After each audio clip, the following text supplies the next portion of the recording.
बारामतीच्या पोटनिवडणुकीसाठी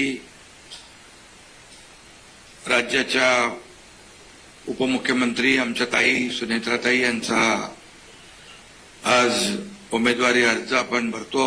सहकारी दिवंगत स्वर्गीय उपमुख्यमंत्री अजितदादा पवार यांना भावपूर्ण आदरांजली अर्पित करतो। खरं म्हणजे ही पोटनिवडणूक आपल्याला दुर्दैवाने लढवावी लागते आहे। अजितदादांच्या आकस्मिक दुःखद दुर्घटनेनंतर संपूर्ण राज्य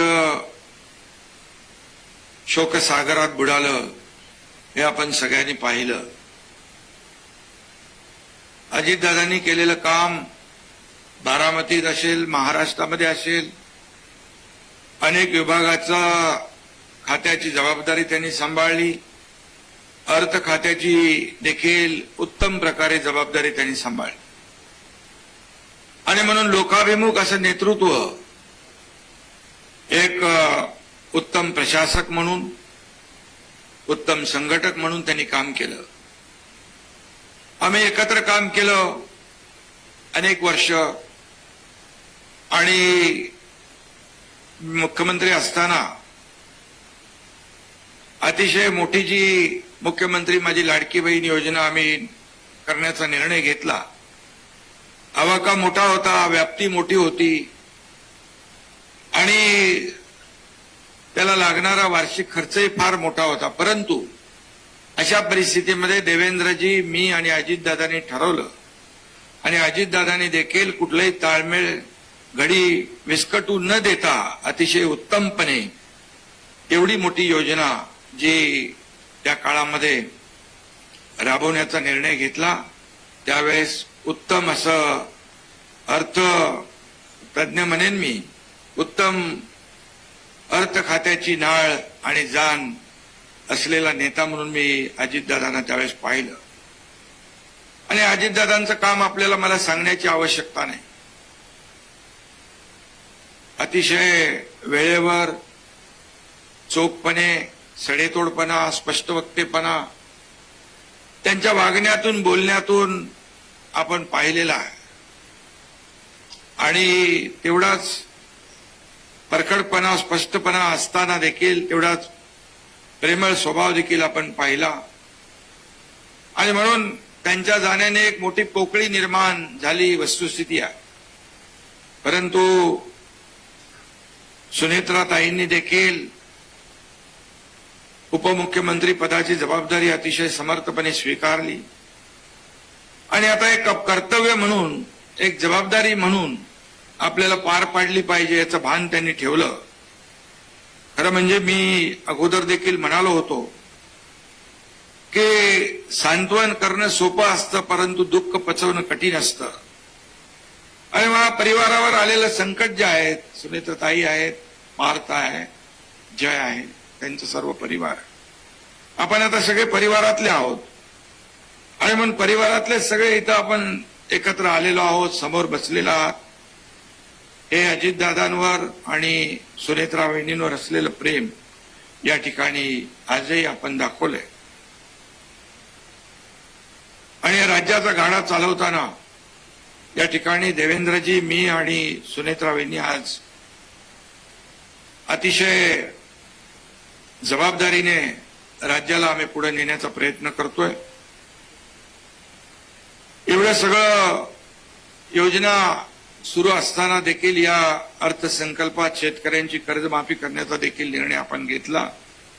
सुनेत्राताई अतिशय उत्तमपणे काम सांभाळतायत, जबाबदारी सांभाळतायत आणि यामागे अजितदादांचा आशीर्वाद नक्कीच आहे आणि म्हणून महायुती म्हणून ही निवडणूक आपण लढवतोय। आपली जबाबदारी आहे साऱ्यांची। या भागामध्ये जे काम अजितदादांनी उभं केलं हे याच्या साक्षीदार सुनेत्राताई आहेत आणि म्हणून या भागातली जनता आज महायुतीच्या उमेदवार म्हणून सुनेत्राताईंच्या पाठीशी आहेत। अनेक संघटनांनी पाठिंबाही दिलाय, अनेक लोकांनी समर्थन दिलंय आणि ही निवडणूक बिनविरोध व्हावी अशी देखील आमची सगळ्यांची इच्छा होती. मी देखील म्हणालो की या राज्याची एक परंपरा आहे की अशा प्रकारची दुःखद घटना झाली, दुर्दैवी घटना घडली, विद्यमान आमदार सदस्य जेव्हा आपल्यातून जातो त्यावेळेस ही निवडणूक बिनविरोध व्हावी अशा प्रकारची एक परंपरा, प्रथा आहे. ती सगळ्यांनी पाळली पाहिजे असं आपल्या सगळ्यांची भावना आहे. आणि म्हणून इतरही जे पक्ष आहेत त्यांनाही माझं आव्हान आहे, अपील आहे, विनंती आहे की आपली प्रथा परंपरा आपण कायम राखण्याचा प्रयत्न केला पाहिजे. आणि त्यासाठी आपण सगळेजण एकत्र आलेलो आहोत. पण मी एवढंच सांगतो, जे काम अजितदादांनी या भागात केलेलं आहे, निवडणूक झाली तर त्याची कामाची पोचपावती सुनेत्राताईंच्या अतिशय भव्य दिव्य अशा विजयाच्या मध्ये रूपांतरित झाल्याशिवाय राहणार नाही. त्याची पोचपावती या निवडणुकीमध्ये मिळाल्याशिवाय राहणार नाही असा विश्वास व्यक्त करतो. आणि पुन्हा एकदा सुनेत्राताईंना मनापासून मी अशा प्रसंगामध्ये काही शुभेच्छा द्यायच्या, काय द्यायचं, परंतु शेवटी आपण आता घेतलेलं आहे अंगावर, आता घेतलेली आहे जबाबदारी, ती पार पाडणं गरजेचं आहे. लाखो कार्यकर्ते जे आहेत आपल्यावर विसंबून आहेत, त्यांच्या भावना आहेत, या भागाचा विकास आहे, आपल्याला पुढे न्यायचा आहे. आणि दादांनी जे योजलं होतं, अजितदादांचं आपण पाहिलं की सकाळी लवकर उठून ते कामाला सुरुवात करायची. मी उशिरापर्यंत पहाटेपर्यंत काम करायचो, देवेंद्रजी करायचे, असे तिघही आम्ही या ठिकाणी काम करत होतो. आणि अजितदादा सकाळी बिनचूकपणे वेळेवर त्या ठिकाणी पोहोचले की अधिकाऱ्यांची देखील तारांबळ उडायची.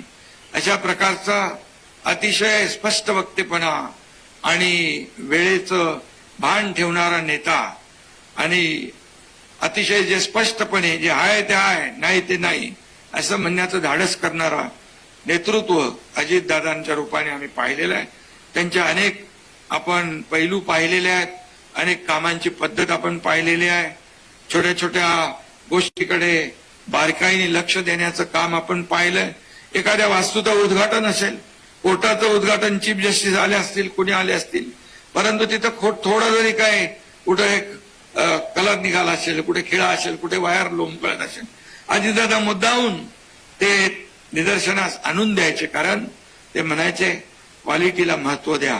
आपण पैसे खर्च करतोय तो लोकांच्या सदुपयोगी उपयोगात आला पाहिजे, लोकांच्या कामी आला पाहिजे. अशा प्रकारची भावना त्यांनी नेहमीच या ठिकाणी ठेवलेली आहे.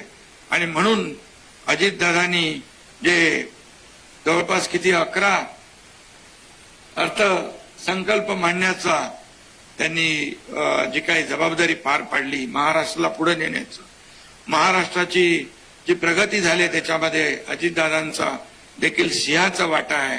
शेवटी काम करणारा कार्यकर्ता, काम करणारा माणूस, सर्वसामान्य लोकांच्या दुःखामध्ये आपलं दुःख पाहणारा माणूस, या राज्याला पुढे नेणारा, या राज्याच्या प्रगतीमध्ये मोठा सहभाग असलेला आणि अतिशय म्हणजे ते जर राजकारणी झाले नसते तर उत्तम ते इंजिनियर झाले असते.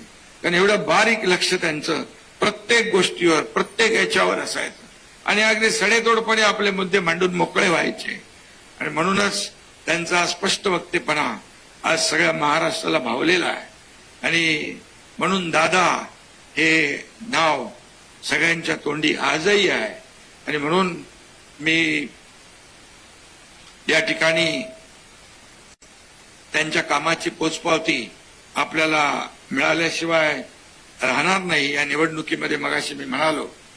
आणि सुनेत्रा वहिनी देखील या ठिकाणी आपण दुःख सहन करून ही सगळी जबाबदारी आपण अंगावर घेतलेली आहे आणि आपण समर्थपणे ते पेलताय.